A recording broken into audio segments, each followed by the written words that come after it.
और हमारे ही muted rock के साथ मैं हूँ Shahzad Ali. Well done Pakistan team, well done well done. मेरी ये वीडियो है ना, जो ये तो ना तो इंडियन प्लेयर के लिए है ना ही इंडियन अवाम के लिए।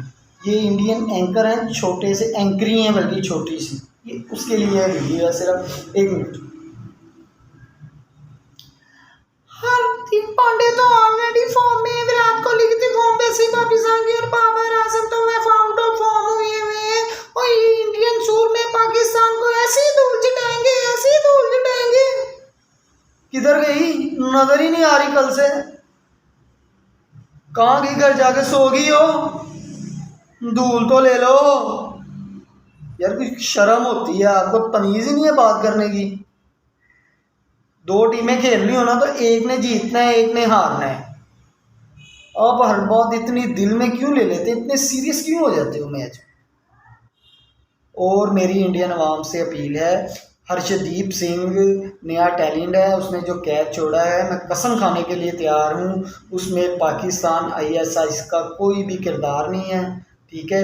काइंडली एक्चुअली इंडिया में ना 2 बच्चे भी पैदा हो जाए ना, तो वही कहते हैं एक तो हमारा है, दूसरा पाकिस्तान आईएसआई में काम करती है। ऐसा कुछ नहीं है। और विराट कोहली साहब, आप चिल रहा करें, इतनी टेंशन ना लिया करें। पिछले संडे आप जीत गए थे, इस संडे हम जीत गए, आने वाले संडे को इंशाल्लाह हम फिर जीत जाएंगे। और वो बाजी को कहना रोना नहीं, वो रोना शुरू कर देती है। मैंने क्या अपनी मैच हरा दिया, मैं जलील कर दिया ना कमीनों ने, हार्दिक पांड्या ने भी कुछ नहीं किया, विराट कोहली से सारी विकेट के लिए छिया बता रही है, ऐसे रोना शुरू कर देते हो यार आप लोग तो बच्चों की तरह। मैच हो रहा है, मैच को सीरियसली लें यार।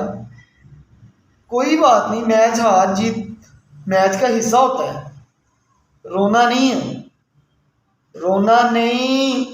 अल्लाह हाफिज, नेक्स्ट संडे को।